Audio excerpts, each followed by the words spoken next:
Welcome, friends, to the Ink to Film podcast, where we read the book and then see the movie. I'm writer Luke Elliott. And I'm filmmaker James Bailey. And this week we're off, but we're releasing a former Patreon exclusive with Clueless, which was actually an adaptation of Emma. Yeah. I think in the episode I say something about not realizing even as we were watching it what it was supposed to be an adaptation of. Yeah, you did. Because it's kind of a weird one, but for our generation it was a culturally significant project, and just I remember a lot of people talking about it, and I think it like started trends and ways that people speak, all kinds of stuff. Yeah, very interesting. And I know in this episode we ended up getting into some like really intense topics. We still have like a lot of fun with it, and it's an interesting tone, but I like this episode, and hopefully people enjoy it. And we'll be back next week with our final episode on the road. Just ended up having to delay it by a week, but we will be back. And enjoy this previous Patreon exclusive. This week we are talking about Clueless. And funny story, we began watching this and I knew it was based on something we'd covered already, but I forgot what. Oh. So like partway through this film, I was like really trying to, well, not really, I picked up on it in the first 10 minutes, but at first I was like, what the fuck, what did we cover that this correlates to? I love that. Okay, so focusing on Clueless, I did remember because I think I was the one who said, hey, let's do Clueless. So I knew it was because people had told me that it was this Emma adaptation, which is the Jane Austen novel we covered a little while ago. We covered the 2020, I think, 2020 film, Autumn de Wilde, who recently, by the way, I sent you a music video for Florence and the Machine. Florence and the Machine, yeah, where it was directed by Autumn de Wilde, has Bill Nighy in it, and it's a really cool video supporting Ukraine. So I was like, I gotta send this to James. It's a cool one. Check it out. Yeah, it was really awesome. I'm glad you sent that to me. And she's got such this bright palette, and it's such a fun sort of kinetic video. And, I was thinking of that movie a lot while watching this movie, because there is, one of my main takeaways from this, I guess, if we want to just go ahead and get right into it, yeah, is I saw this movie, at least partially, when I was probably about 12 or 13 years old. I would say I was probably around the same age, yeah. Okay. But later on. Yeah. Because I'm a little older than you. And when I saw it, I did not like it at all. I remember that. Mm-hmm. I did like Alicia Silverstone. She was kind of a teenage heartthrob kind of person at that time. If you were a guy in the mid '90s, you knew about Alicia Silverstone. She was in a Batman movie, which was big for me. Yeah, absolutely. I loved her in that movie. But she wasn't really like my type, I guess, if I was starting to develop a type at the time. Right. But obviously I was like, okay, she's attractive. And so it was enough to like watch a little bit of the movie, but I remember being like, this movie is not for me. And I just checked out. And that's kind of my takeaway. One of my main takeaways is it's interesting because I saw somewhere that like this movie was a critical darling when it came out. And I was like, really? And I think it's because if you know it's an Emma adaptation and you're familiar with Jane Austen, it works on this like really clever level of almost satire. Like it's having a lot of fun. It's like we're going to insert these 90s, this 90s jargon and society, 90s society of like Valley Girl kind of culture. And we're going to insert that into a Jane Austen story. And like, that's fun. And I can see why critics would like that. But if you're like me and you don't know that at all, it's a completely different movie because I didn't appreciate it that on that level at all. I didn't know that. Right. I wouldn't say that this was a critical darling necessarly. I think I saw that somewhere. I don't know if that's official. I just saw something about critical darling Clueless for the mid 90s. I was like, really? Again, unsubstantiated, but it's attained like cult-like status at this point. But I mean, I wanted to talk about this in the framework of certain types of movies. I think every generation has this type of movie. There was Breakfast Club before this, there was Clueless, and then there was Mean Girls after this, and then there's, it continues on this sort of like... Yeah, but those aren't adaptations. Right. But I guess my point is they are movies that sort of, they grab on and start to create a culture. Like they're kind of coming of age comedy. Yeah. I think they inform the next generation like that. So my generation was watching this movie and seeing a lot of this stuff and thinking it was cool. Now, I want to talk about the ways this movie very quickly soured for me. Oh, yeah. And there are a lot of ways, yeah.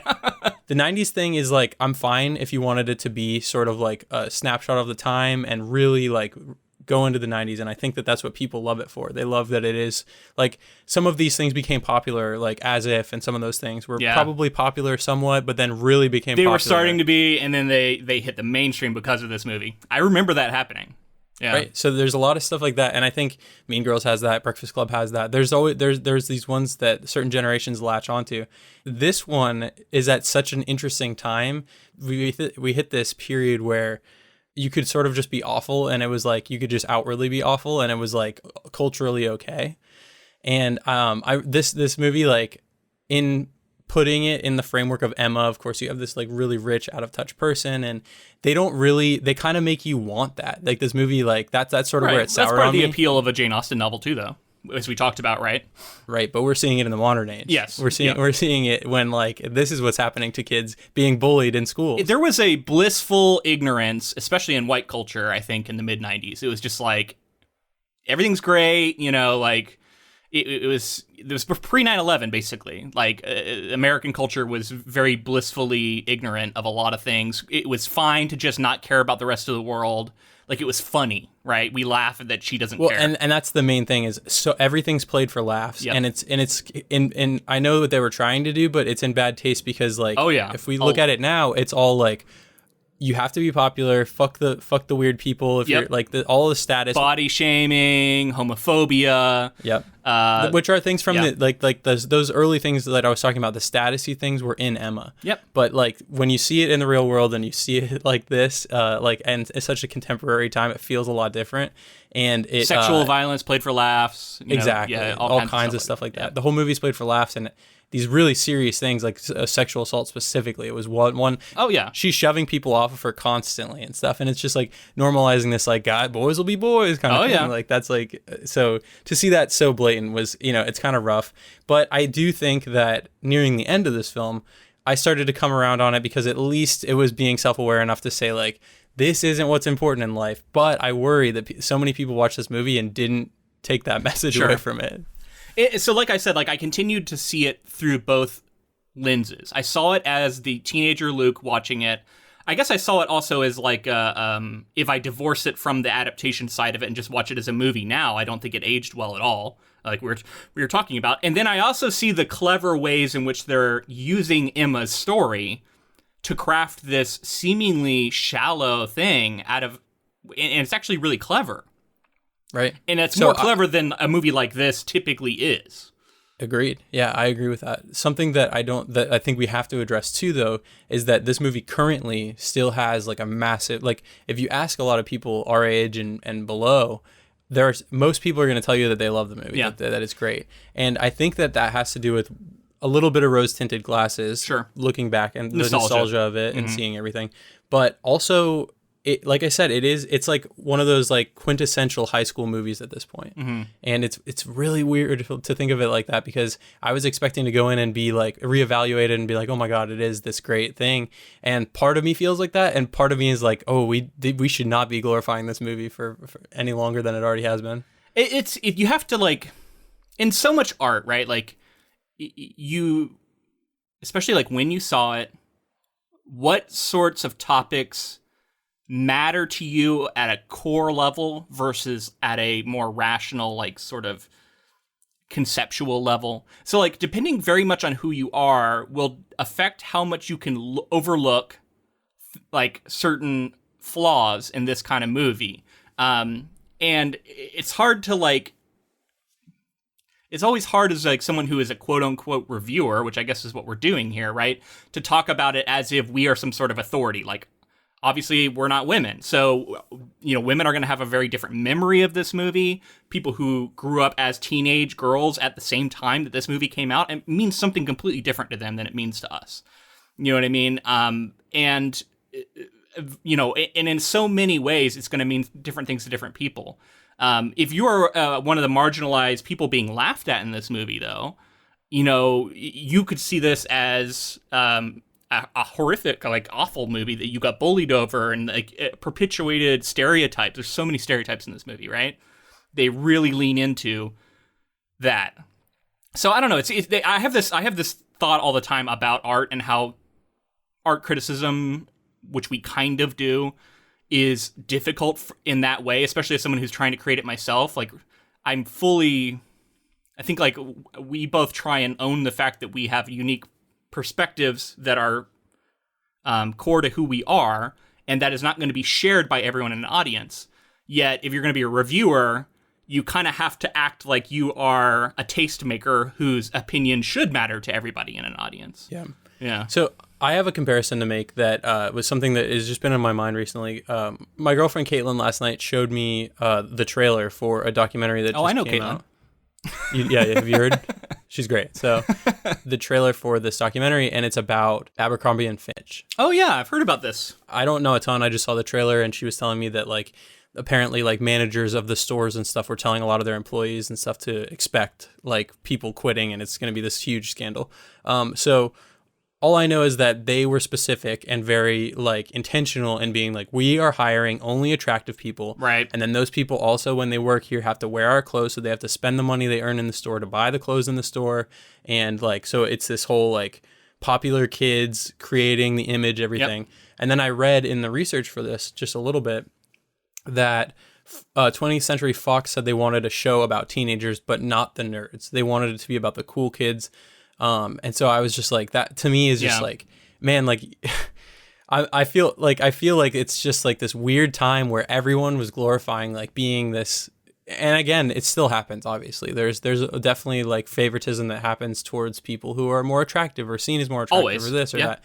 Conventionally attractive. It's just crazy to me that like at this time they were as bold as they were about just being like, fuck it. Yeah. Like, like fuck everybody else because of the way that you were born and the way that, you know what I mean? The way that you look, the way that you They lampshade it a little bit. Like I was noticing, and like, I don't know if this movie deserves this sort of, benefit of the doubt that I'm giving it, but I was noticing, so like the character who is the slacker, what is the character's name? Travis. Yeah. Which is played by Breckin Meyer, which I don't know why that guy is so familiar, but I've seen his face in a lot of other stuff. I think he's a voice actor as well, yeah. Okay. So he is this like skater boy who was the one that I felt like I identified with the most, right? Because I'm not one of these other kids, right? Yeah. But he is so stereotypical in many ways. He's like a pot, he's super into pot, he drinks, super slacker, like he's that to the T, right? He gives this speech at one point about being tardy, and during the tardiness speech, he mentions how like the bus was late, how like he doesn't have a consistent way to get to school, he has to eat McDonald's every day,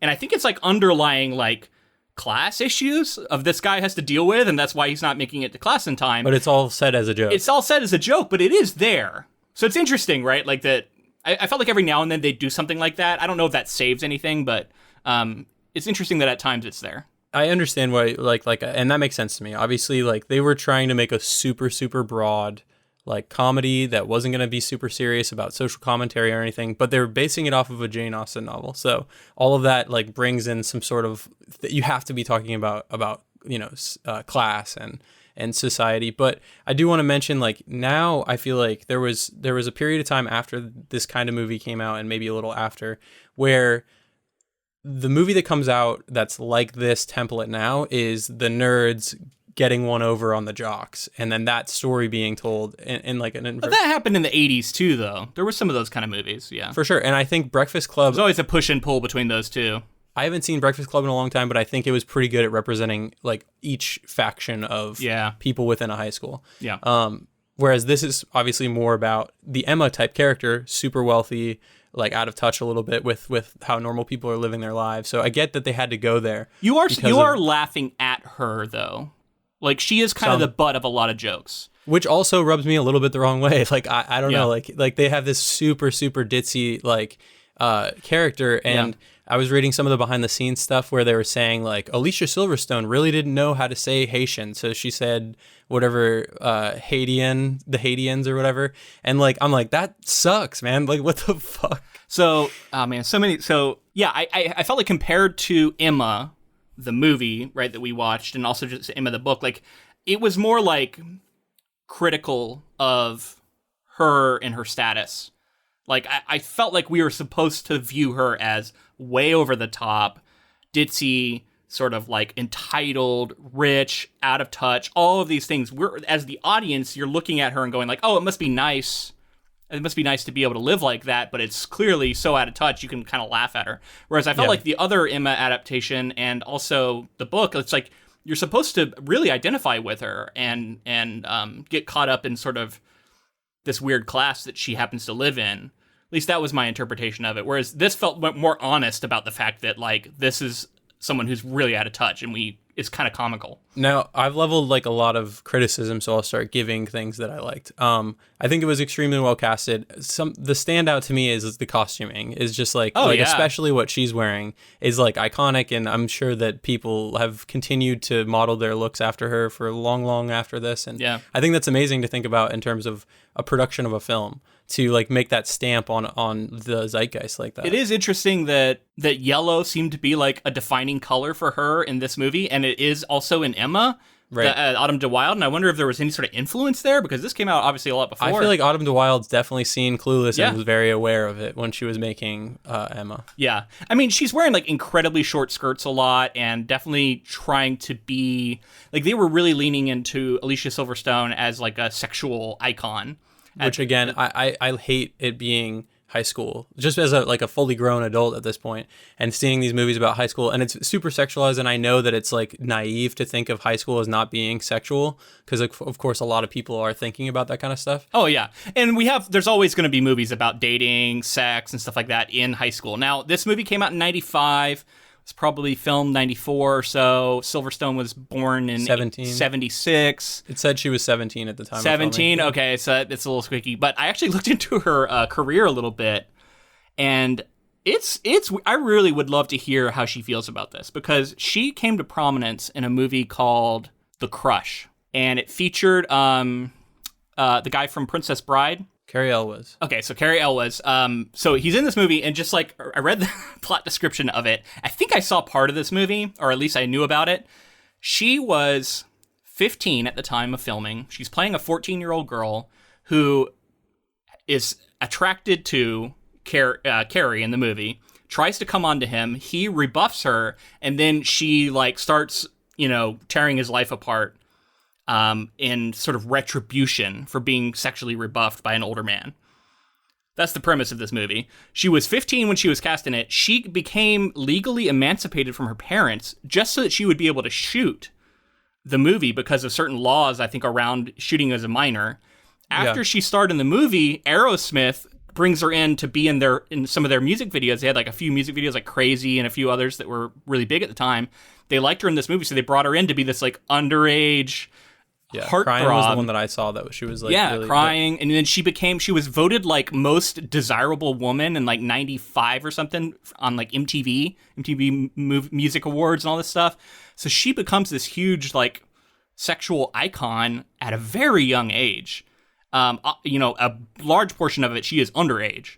And that is something that I feel like, I know it does continue to go on, but it just reading about it made me uncomfortable. It's like, ooh, this is a really tough thing to put on a person at that age.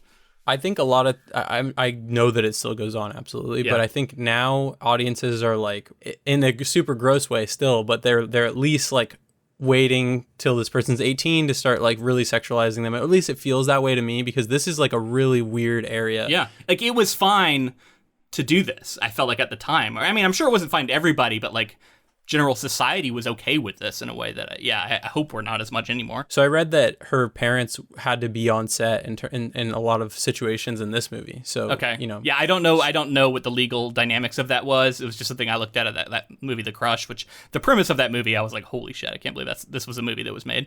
Apparently, also, just a random aside about that movie, the director based it on his real life, used the actual name of the girl, and she ended up having to sue him for libel because she said that it was a lie, and he like made this movie all about this. So yeah, weird, bizarre. That was a movie that came out in the 90s. Yeah. So the director Amy Heckerling, by the way, of this film of Clueless, also directed Fast Times at Ridgemont High. Oh, okay. I haven't seen that, but I've heard of it. Pretty massive for its time as well, like in the 80s, and then went on to do a couple of other films. Like she did European Vacation, and then Look Who's Talking. I think she did all three of those with. I did see Look Who's Talking with John Travolta, and Bruce Willis is the baby. Yeah, that was a movie I liked as a kid. Yeah. And then honestly, now I've seen her do a lot of TV, tons of TV. Okay. Still working today. Wow. Just this movie's really interesting. Like, you know, Brittany Murphy, of course, has passed on now, and like, so it's really interesting to see her. And you know, she was a great actor. Yeah, she had quite a career. Yeah, she was like, I mean, her and Paul Rudd probably ended up being the longest lasting stars.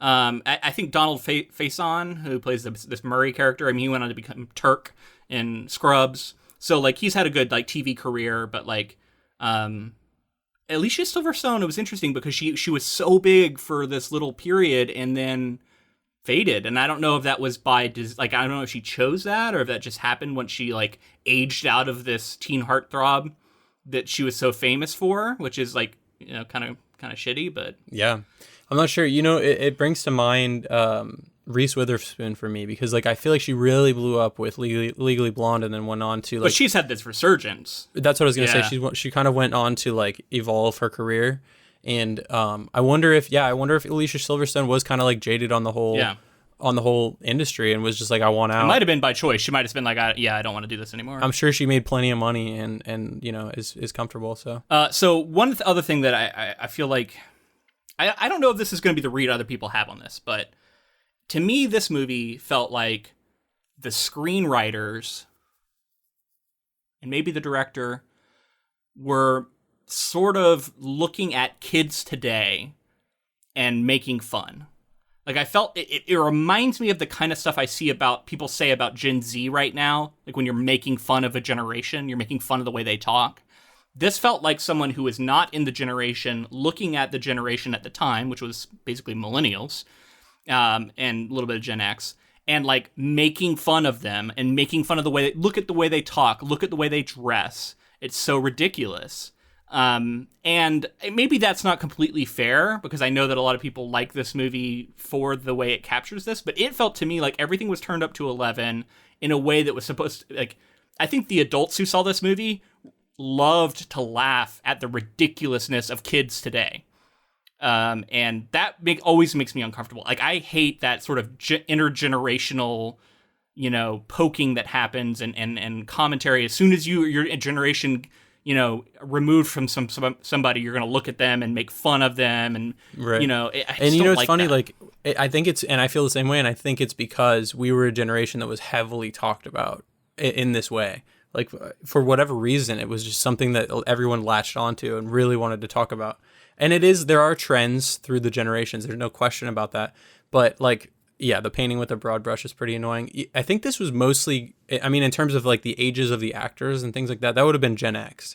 Yeah, I guess. I think So I think millennial is supposed to begin in the 80s. Like, if you were born in the 80s, you're a millennial. Right. So, but these people were born in the 70s then. If they're like 18 and 95. Yeah, I guess that's true. But regardless, partly that's also that all the actors are a little older than who they're supposed to be portraying, right? Like, she's supposed to be like 16 in the movie, even though she's actually 17. And like a lot of the characters, I'm sure that was true for them. Paul Rudd, I don't know how old he was supposed to be, but I looked it up, and he's like 7 or 8 years older than Alicia Silverstone, which makes a lot of these scenes also very weird. Yeah, that's what I was trying to say too. Is like the context of the story is a little weird, like in terms of the way the sexualization. But he's 25, like, or 24 in like real life, and you know what I mean. He's supposed to be this romantic partner for Alicia Silverstone, who's 17 at time of filming. I don't know. I mean, like, are we getting too in the weeds with this? Like, it's all fictional and like don't worry about the ages so much, I guess. I don't know. It's just weird when you actually like think about it and look into it. You're like, ooh. I guess he was Mr. Knightley, by the way. He's the Mr. Knightley stand-in. I was shocked at first. I was like, first off, I thought he was an actual brother. And then I found out later that he wasn't the actual brother. He was, I guess, worked with her dad or something. I was unclear of their actual relationship. Ex-stepbrother. Ex-stepbrother? Okay. That's definitely weird, too. I don't know. But okay. It was 95, dude. It yeah. was the fucking Wild West, apparently. Yeah, and I know that's kind of like, you know, that's Emma, right? That's the idea of Mr. Knightley in general. Paul Rudd is an interesting guy to be this heartthrob. I know a lot of people like him, and I like him too, but like the idea of him being this romantic heartthrob at the time, Seems strange to me, but okay. I like it. I'm cool with it. I mean, obviously the age He's thing is likable. weird, but he always plays a likable dude. He's likable here for the most part. He's reading Nietzsche by the poolside. Got to give him props for that. And it made again, filmmakers are making decisions to have characters make fun of him repeatedly for being like pursuing education in college and all these other things. Talking to adults and caring about things. Conservation efforts are fucking lame, apparently. As far what I mean, I was like, just, come on, guys. But anyway, different world. I wanted to talk because you talked about Gen Z a little bit, and like I think the people who love this movie outside of the generation that watched it originally, it's Gen Z loves this kind of stuff. Friends is massively popular from the 90s. This is massively popular. That's so funny. I can barely watch Friends now because I feel like a lot of that comedy has not aged well either. Right, but it's isn't that so interesting to think about? And even The Office, like The Office is clearly a 2000s comedy. Like it's. I mean, I love The Office, like I still love The Office. Yeah. I still love The Office, but like those things being on streaming platforms and being available to different generations, like this is currently informing, I think, how some Gen Z is dressing and stuff. So like I said, maybe that lasting impact of like 90s culture, like in a like. Well, that's because fashion is particularly known for being cyclical. So right. A lot of times it's like there's like, and this is true in a lot of things being in fashion, not just what we wear. But like how there's a cooling off period and then an oversaturation period and then a desire to be different. And it tends to like cycle back and like all of a sudden that thing that was super lame comes back around and all of a sudden no one's wearing it. So if I start wearing it again, I'm different. And now all of a sudden it's cool again.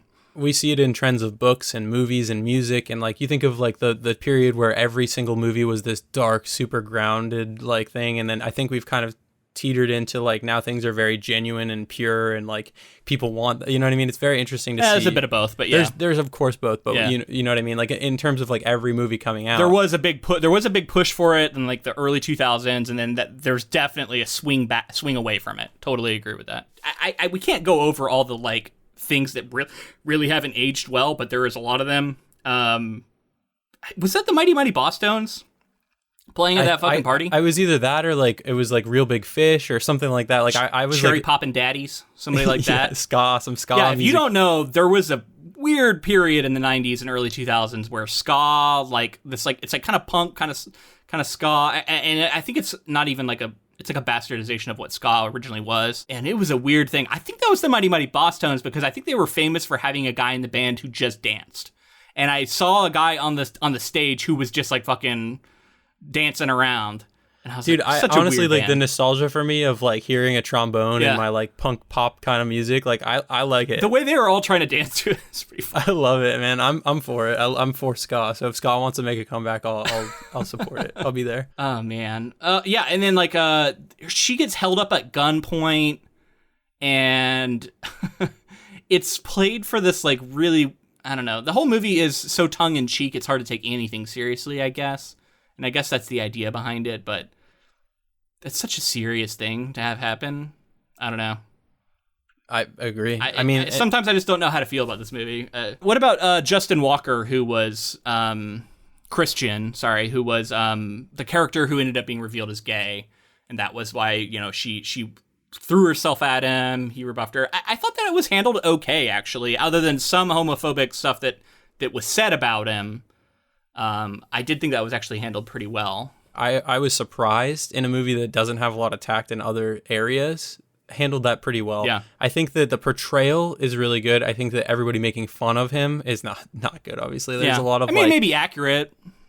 Oh yeah, I mean that's for sure, but like it's not. I feel weird being like there was a good bit of representation. Yeah, well, he didn't. What I liked that once it was revealed that he was homosexual, he didn't like change the way he was behaving, which I kind of thought might happen. He didn't all of a sudden like become a super stereotype. You know what I mean? He also had a heroic moment where he saved Brittany Murphy's character. Quote unquote saved, but like he was someone we liked. And I think you continue to like him throughout the rest of the movie, which is cool because he could have easily turned into more of a punching bag, more of a so ridiculous. So just a few more rapid fire things before we finish up here.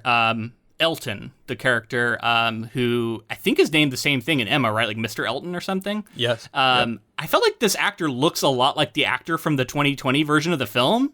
And I had to like look them up and see if they were related. They're not.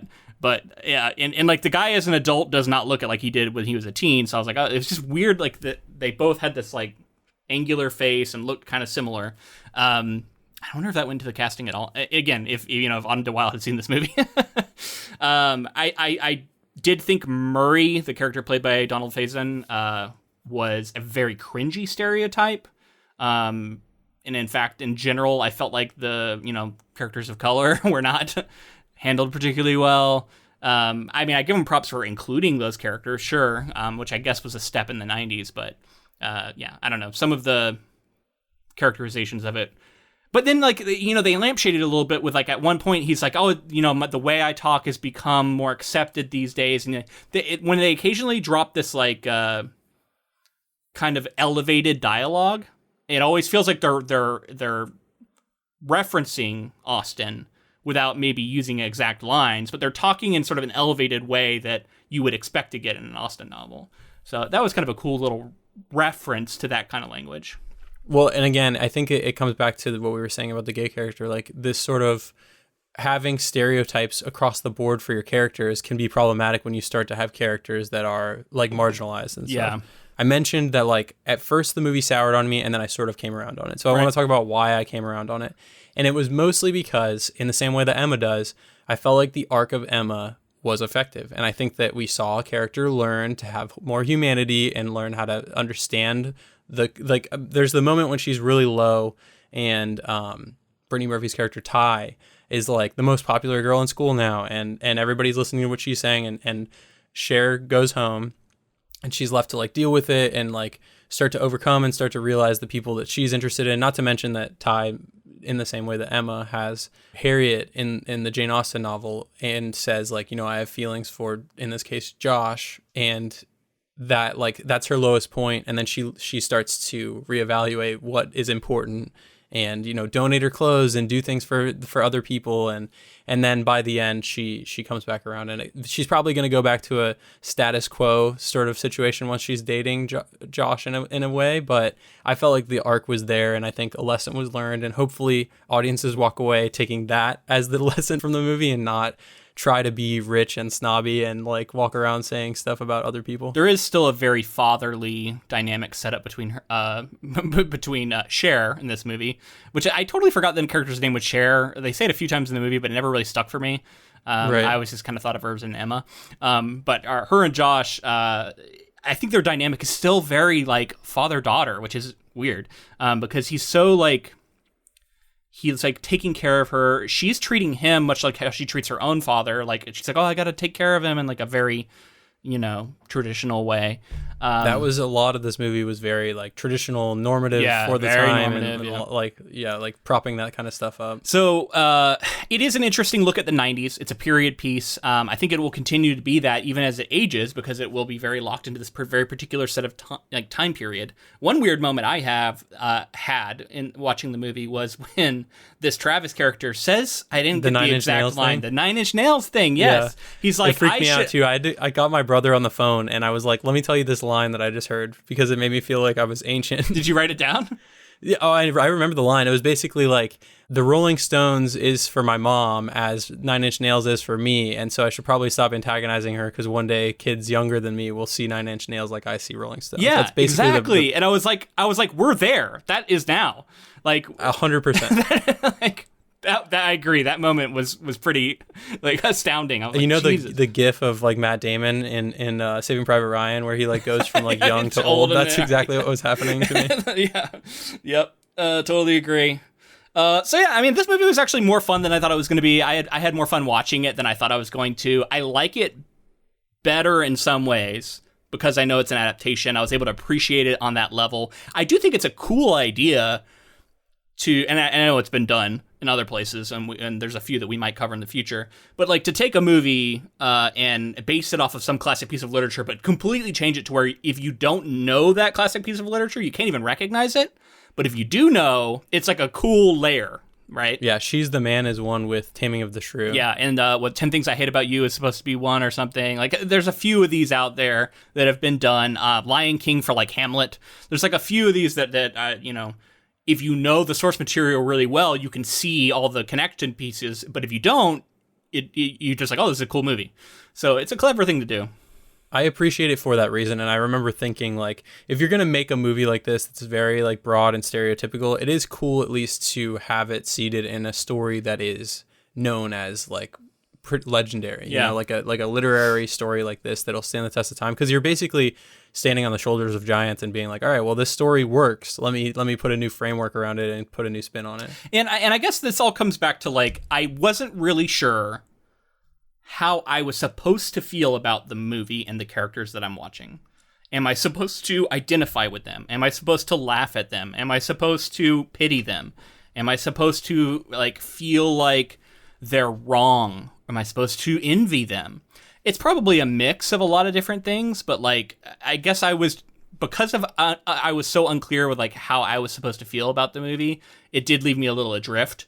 To where at the end I was like, that was an interesting watch, but it's not something that I'm going to come back to or recommend to people. Yeah. You know? I mean, like, I had a few laughs. I had a few gasps because it was very dated. Yeah. And I understand. I don't hold it against people if they do like this movie. Sure. But for me and my modern sensibilities as a guy too, like, it just like it hit me really. It gave me like the old 1-2, and I was like, oh shit, I wasn't ready for some of these things that popped up. Like, yeah. It just, I don't know. I'm not going to recommend it to anybody either, but I laughed a few times. I had a good time. It was a fun little time capsule. Cool.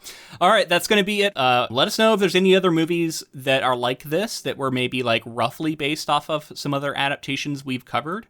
We could definitely consider doing those in the future, or any other ideas you might have for bonus content, because we're open to, you know, trying different things over on Patreon. That's part of the fun of this format.